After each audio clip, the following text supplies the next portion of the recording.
आप सभी का पैट्रियोटिक एफर्ट्स में हार्दिक स्वागत है। नवल किशोर की ओर से सादर नमस्कार। 4 जुलाई से यानी लगभग 8 दिन हो गए आज को लेते हुए टीवी न्यूज़ चैनल्स का एक बहुत बड़ा समय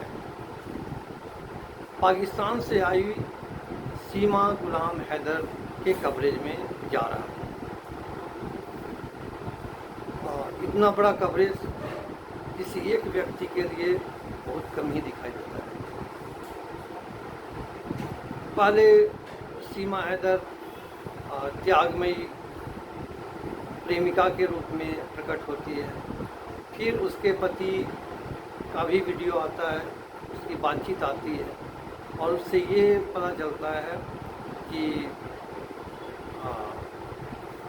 सीमा हैदर से वो उसका पति काफ़ी प्रेम करता था, उससे संबंध रखता था, रेगुलर उसको फ़ोन करता था, पैसे भेजता था।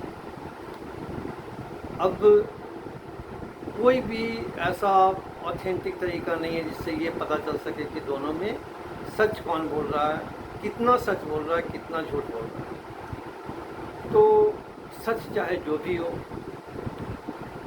पिछले वीडियो में हमने इसी पर चर्चा की थी। आज की तारीख में सीमा हैदर के बारे में इतने सारे इंफॉर्मेशंस आ चुके हैं कि उन सबको कवर करने के लिए मीडिया चैनल्स, टीवी चैनल्स ही काफ़ी हैं और खूब कवर किया उन्होंने, इसलिए उन बातों को रिपीट करने का कोई औचित्य नहीं। आज 11 जुलाई को पुलिस ने सीमा हैदर और उसका प्रेमी सचिन मीना इन दोनों से पूछताछ की है। सीमा हैदर का फ़ोन भी पुलिस ले गई जांच करने के लिए। लेकिन इससे अलग हटकर कुछ लोगों में यह भी चर्चा है कि सीमा हैदर को भारत में बुलाया गया है या भारत में भेजा गया है। अगर भारत में भेजा गया है तो भारत विरोधी जो विदेशी शक्तियां हैं उनकी यह कारस्तानी है। कोई आईएसआई का जासूस भी उसे बता रहा है। और भारत में बुलाया गया तो ऐसा भी हो सकता है कि भारत के अंदर रह रही वो शक्तियाँ जो भारत के विरुद्ध काम कर रही हैं वो इसमें शामिल। सच चाहे जो भी हो, कुछ लोगों से चर्चा करने पर यह भी बात सामने आई है कि सीमा हैदर भविष्य में भारत की प्रधानमंत्री भी बन सकती है। इसके पीछे जो तर्क दिए गए हैं उनको बिंदुवार बताना मैं उचित समझता हूँ। सचिन मीणा एसटी कैटेगरी से आते हैं, उनका परिवार मीणा परिवार है। तो सचिन से अगर सीमा हैदर की शादी हो जाती है तो वह सीमा मीणा हो जाएगी, यानी SC ST कैटेगरी में वह आ जाएगी और उसके कारण SC ST वोट को कंसोलिडेट करने का मौका मिलेगा। आज SC ST का नॉर्थ इंडिया में कोई बड़ा नेता नहीं है। जो बड़े नेता कहलाते थे वो सब अभी अस्त होते हुए दिखाई दे रहे हैं। तो जिस किसी भी पार्टी में सीमा मीणा शामिल होगी उस पार्टी को SC ST वोट का एक बड़ा हिस्सा मिल सकता है। दूसरा, सीमा हैदर भले ही अब अपने को सीमा सनातनी बोलने लगी है, हिंदू धर्म को अपना लिया है, लेकिन मूल रूप से उसको मुस्लिम पेश किया जाएगा और सुन्नी वोट उसको बहुत बड़ी संख्या में मिल सकते हैं। यानी मुस्लिम वोट, सुन्नी मुस्लिम वोट कंसोलिडेट होंगे उसके पीछे। एक मुस्लिम्स का सपोर्ट मिलने के पीछे एक यह भी कारण हो सकता है कि आ, भारत से पश्चिम के जो देश होते हैं वहाँ के रहने वाले मुसलमानों को भारत के मुसलमानों से ज़्यादा श्रेष्ठ माना जाता है, उनके प्रति ज़्यादा सम्मान रहता है भारतीय मुसलमानों का, इसलिए भारतीय मुसलमानों का वोट भी उसके पीछे जाएगा। आज के डेट में उत्तर भारत में मुसलमानों का कोई एक बड़ा चेहरा दिखाई नहीं दे रहा है, वो सब भी अस्त होते हुए दिखाई दे रहे हैं। ओवैसी साहब एक बड़ा चेहरा बनने की कोशिश किए जा रहे हैं, लेकिन उनको सफलता नहीं मिली है, क्योंकि वो हिंदू मुस्लिम का विवाद इतना जारी रखते हैं कि हिंदुओं का उनके प्रति कोई आकर्षण नहीं रह जाता है। और ओवैसी साहब खुद एक शिया मुसलमान है, इसलिए सुन्नियों को वो पसंद नहीं आता। तीसरा एक बहुत बड़ा वोट बैंक सीमा मीणा को मिल सकता है तब जब भारत में जितने प्रेम पुजारी हैं उनके वोट मिले। भारत प्रेम पुजारियों का देश रहा है और सीमा मीणा ने अपने प्रेम को पाने के लिए, अपने प्रेमी को पाने के लिए जितना जुगाड़ किया, जितना साहस किया, जितना संघर्ष किया, उसको देखते हुए प्रेम पुजारियों के बीच में उनकी लोकप्रियता काफ़ी बढ़ गई है। दिल्ली के ग्रेटर नोएडा में ही नहीं बल्कि दूर दूर से भी लोग आकर के सचिन और सीमा की हौसला अफजाई कर रहे हैं। एक महिला तो बिहार से आ गई थी उसको आशीर्वादी देने के लिए, अर्थात कुछ रुपए दिए, कुछ चुन्नी दी, शायद कुछ कपड़े भी दिए उसको भारत की बहू मानकर। जब वह किसी पार्टी में शामिल होगी तो उस पार्टी के नेतागण उसको त्याग भरा प्रेम की प्रतिमूर्ति साबित करने की कोशिश करेंगे, उस रूप में उसको पेश करेंगे भारत के नागरिकों के सामने में, जिसने प्रेम के लिए अपने देश, मजहब, परिवार का भी त्याग कर दिया। अपने साथ 4 बच्चों को लाई। भारत के नागरिक बड़े दयावान होते हैं, उनमें सहानुभूति काफ़ी रहती है। इन 4 बच्चों के कारण सीमा मीणा जब किसी पार्टी में होगी तो उस पार्टी को बहुत सहानुभूति मिलेगी सीमा मीणा के कारण, उनके बच्चों के कारण।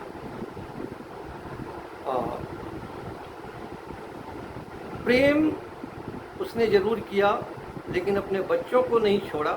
इससे यह पता चलता है कि वह खुदगर्ज नहीं है, स्वार्थी नहीं, तो एक निस्वार्थ नेता के तौर पर भी उसको प्रस्तुत किया जा सकता है। देश की लगभग आधी आबादी महिलाओं की है। एक महिला नेता के रूप में बहुत सारी महिलाओं का समर्थन उनको मिल सकता है, बहुत सारी महिलाओं का वोट मिल सकता है। पाकिस्तान से आई है तो अभी भले ही पाकिस्तान के कुछ लोग सीमा हैदर के खिलाफ वक्तव्य दे रहे हैं, भारत के भी कुछ लोग सीमा मीणा को पाकिस्तान का एजेंट या पाकिस्तान के खुफिया तंत्र जो ISI है उसका एजेंट मान रहे हैं, लेकिन जब वह नेता के रूप में प्रस्तुत की जाएगी तो यह भी कहा जा सकता है कि सीमा मीणा के भारत की नेतृत्व बनने के कारण भारत और पाकिस्तान के बीच संबंध अच्छे हों। सीमा मीणा और उसके बच्चे लगातार हिंदुस्तान जिंदाबाद, भारत माता की जय और विभिन्न देवी देवताओं का नाम लेकर जय जयकार कर रहे हैं। इससे सीमा मीणा के देश प्रेमी, देशभक्त, हिंदुस्तानी होने का प्रमाण लोग प्रस्तुत करेंगे। सीमा मीणा ने खुद भी बयान में कहा है कि मुझे अपने ससुराल से, सचिन का परिवार जिसको ससुराल मानती है, अपने ससुराल से ही नहीं बल्कि पूरे इंडिया से प्यार मिल रहा है और भरपूर प्यार मिल रहा है। तो पैन इंडिया कंसेप्ट अभी से ही सीमा मीणा के साथ जुड़ता जा रहा है। हिंदुस्तान की तारीफ़ करती है, पाकिस्तान के समाज की आलोचना भी करती है, उसकी कमियां भी बताती है। तो पाकिस्तान के संदर्भ में उसकी देशभक्ति और ज़्यादा निखर कर नागरिकों के सामने में आएगी, ऐसा सोचकर भी कुछ पार्टियां उसको अपने नेता के रूप में स्वीकार करने के तैयार हो जाएंगे। उसको हिंदूवादी सेक्युलर के रूप में भी पेश किया जाएगा। हिंदूवादी तो है लेकिन वो सेक्युलर है, क्योंकि वो हिंदू भी और मुस्लिम भी। तो आचार्य धीरेन्द्र शास्त्री बागेश्वर धाम के जो मठाधीश हैं, उनके जवाब और उनके विकल्प दोनों के रूप में इसको पेश किया जा सकता है। सीमा मीणा ने कहा है कि मैंने नेपाल में सचिन से पशुपतिनाथ मंदिर में विवाह किया है और सिंदूर लगाते हुए भी उसको दर्शाया गया। उसने पशुपतिनाथ मंदिर की भरपूर तारीफ़ की है और घर में, सचिन के घर में तुलसी और अन्य हिंदू देवी देवताओं की पूजा करते हुए भी उसको दिखाया गया है। वह सिंधी जानती है, हिंदी जानती है, उर्दू जानती है, इंग्लिश भी जानती है, बहुभाषी है। तो उत्तर भारत में हिंदुओं और मुसलमानों और तथाकथित प्रगतिशील लोगों को अपनी ओर आकर्षित करने में वो सफल हो सकती है। उनके वोट उस पार्टी को मिल सकते हैं जिस पार्टी में वो नेता बनकर आएंगे। जितनी सफाई से, संयत रहते हुए, इत्मीनान से, सहजता के साथ वह पिछले 8 दिनों से पत्रकारों और रिपोर्टरों का सामना कर रही है, उतनी सहजता, सफाई, इत्मीनान और संयत के साथ तो राहुल गांधी जैसे बड़े बड़े नेता भी सामना नहीं कर सकते। हाँ, श्री दिग्विजय सिंह और श्री पी चिदम्बरम जी काफ़ी हद तक सीमा हैदर का मुकाबला कर सकते हैं। लेकिन पी चिदम्बरम के साथ एक दिक्कत ये है कि वे हिंदी नहीं बोल पाते हैं। बार बार दिखाया जा रहा है कि सीमा हैदर पाकिस्तान के एक अत्यंत गरीब परिवार से। यहाँ सचिन मीणा की आर्थिक स्थिति भी गरीब जैसी ही है। वह एक ग्रोसरी की दुकान में, किराने की दुकान में काम करता है, तो बहुत कम तनख्वाही मिलती होगी। घर वगैरह को देखते हुए भी लगता है कि आर्थिक स्थिति अच्छी नहीं है। तो गरीब परिवार से आए हुए नेता को देश के गरीबों के वोट मिल सकते हैं, इस संभावना को भी बहुत सारी पार्टियां तलाश सकती हैं। सेक्युलर क्षेत्रीय पार्टियों का समर्थन मिलेगा। ऐसी पार्टियां जिनके लिए अपना अस्तित्व बचाना आज के समय में मुश्किल हो रहा है, ऐसी पार्टियां सीमा हैदर के चारों ओर इकट्ठा होने में अपना भला सोचेंगे और उनको एक राष्ट्रीय विकल्प के रूप में पेश करने की कोशिश करेंगे। सीमा मीणा की एक खास बात है, उसमें इमोशनल अपील है। भारत की एक बहुत बड़ी जमात को उसने अपने पक्ष में कर लिया है। मीडिया उसके तरफ पूरी सहानुभूति प्रकट कर रही है।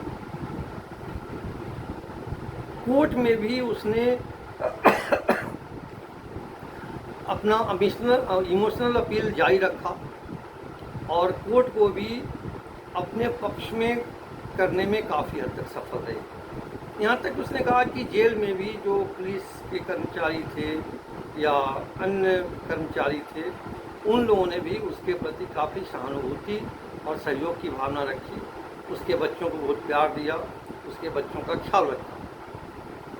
तो इमोशनल अपील में आप कह सकते हैं कि सीमा हैदर काफ़ी एक्सपर्ट है।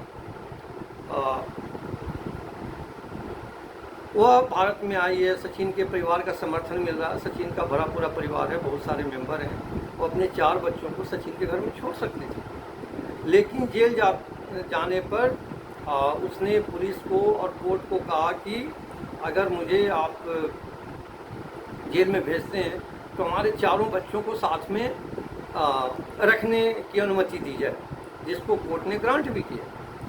तो 4 बच्चों को जेल में रखने से भी वो देश की जमात को, देश के नागरिकों को इमोशनली अपील करने में, उनको अपनी तरफ अट्रैक्ट करने में सफल रही। यह भी कहती है कि मैं भारत के जेल में रह लूँगी, भारत के जेल में चैन से मरने से बेहतर, भारत के जेल में चैन से मरना या भारत में रहते हुए चैन से मरना पाकिस्तान के जेल में या पाकिस्तान में जिल्लत से मरने से बहुत बेहतर है।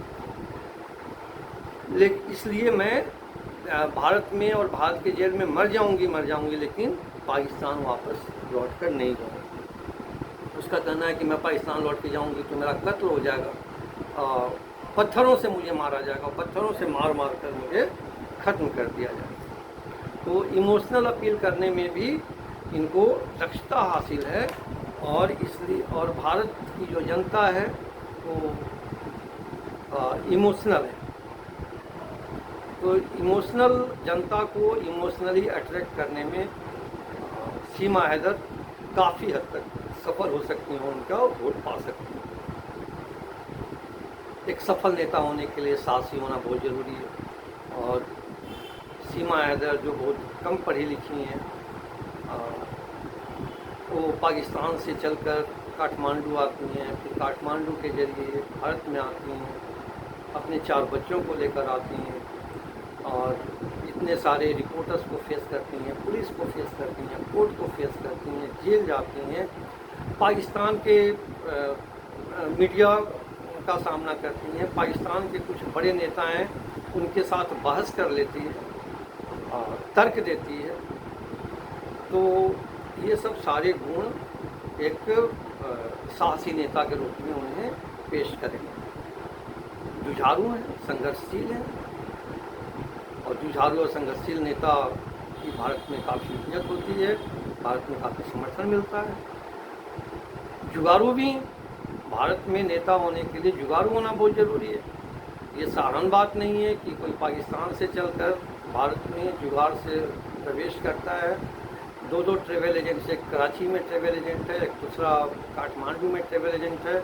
दोनों से संपर्क करना, दोनों के साथ नेगोशिएट करना, फिर कैसे काठमांडू पहुंचने के बाद भारत में घुसना है, पुलिस और इंटेलिजेंस के अधिकारियों को कैसे समझा लेना है, इन सब चीज़ों में उनकी सफलता देखी जा सकती है।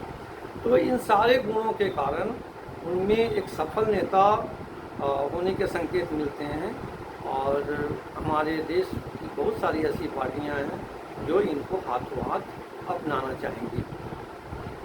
इस बात पे आप लोगों का क्या विचार है, क्या मत है, ये ज़रूर बताएं।